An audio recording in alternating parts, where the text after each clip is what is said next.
I want to talk about Kari Lake's speech at the Conservative Political Action Conference. And during this speech, she told the audience a stunning, mind-boggling secret about something that had happened to her. And this is a bombshell. Let me just warn you, this is a bombshell what you're about to see. Obviously, you be the judge if it actually is or not. Happened to me this week before I left for CPAC, and it shows how desperate these people are to stop me and to silence you. I decided to share this. It's a little bit controversial, but I'm going to put this out. Somebody showed up at my door this week. They called me before and said, I got to talk to you in person.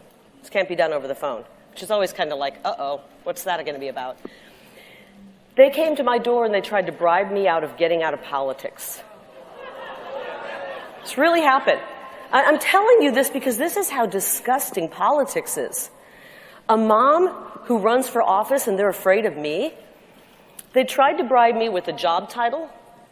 Can I just say, that whole talking point, they're just afraid of me because I'm so brave. I'm just a mom who's getting into politics. It's not so much that we're afraid of you, but the lies that you tell and the way that those lies affect people, motivate people to do terrible things and to believe terrible things that then break down our democratic process. That's what we're, I guess you can use the word, afraid of. With a huge salary, a position on a board. This is how they do it. And I said, are you kidding me? I walked away from a big job and a big salary. I'm not motivated by that stuff, guys. So brave. I'm not motivated by a big salary. I'm motivated by you trying to get into one of the most significant positions of power in the country. So this person standing before me was sent at the request of some powerful people back east. They want me. Yeah, so setting aside the fact that I don't believe her, and she very well could be making that up, if she's telling the truth that that even happened, there's not even that big of a story there. It sounds like someone came there and offered her a well-paying job. Okay. A big conspiracy theory, guys. Oh my goodness. Can you even believe it? Then another clip from this speech. Take a look.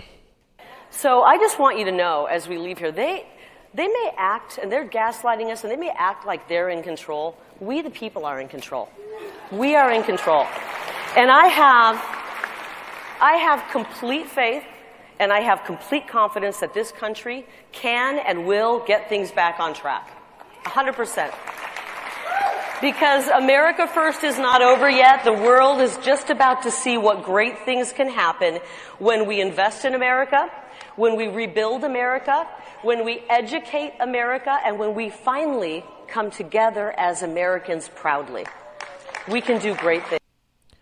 So at the beginning, she said, the people are still in control. And I actually agree with her. The people decided to reject her candidacy because they were in control. The people decided to reject Trump's 2020 candidacy because they were in control. It seems that you indeed are correct. The people are in control, and they keep rejecting your ideology because they recognize it to be dishonest and dangerous. Then saying this. They were printing the wrong ballots, the machines weren't working, they were being spit out, and the Republicans in Arizona were disenfranchised. 75% of them voting that day were Republicans. She's lying, as we've walked through in the past. The one kernel of truth this whole story has blossomed out of course, was the tabulation machines had issues, so then people voted, put their ballot in a secure box. Then once they got the tabulation machines back up and running, they were able to count the ballots. People weren't disenfranchised, but she tells an alternate story. They did this intentionally. And they thought, can you imagine this? They thought that we would roll over and go quietly into the night. No. Yeah, she just said it. She said, no. Hell no. They messed with the wrong mama bear. They messed with the wrong mama bear, and this mama bear is going to tear them to shreds. Yikes. Then, as unfortunate as this is, you'll never guess who was the most supported option for a possible 2024 VP candidate at CPAC. Who would you like to see as the next vice presidential candidate? I apologize for being small. I can't see but we it. have to put this together really quickly. Kari Lake at 20%. Ron DeSantis at 14%.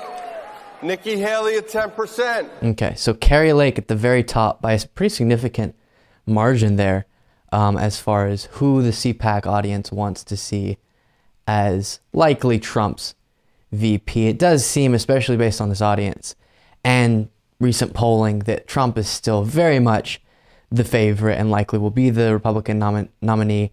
And it could be the situation where we have Trump as the presidential the presidential candidate on the Republican ticket, and then Kari Lake as the vice presidential candidate on the Republican ticket.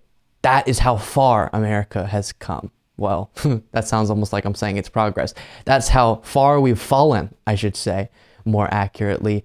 Please subscribe to the YouTube channel. It helps so much to show the YouTube algorithm you're loving what you're watching, hopefully. If you don't love what you're watching, stop watching it. But if you love it, subscribe to the channel. Thank you so much for watching. If you want to be a part of what makes this show possible, plus get access to the full video version of the show hours before all the clips are uploaded to YouTube, plus get the full bonus show every single Saturday, you can do so by going to patreon.com/Luke Beasley. That's patreon.com/Luke Beasley.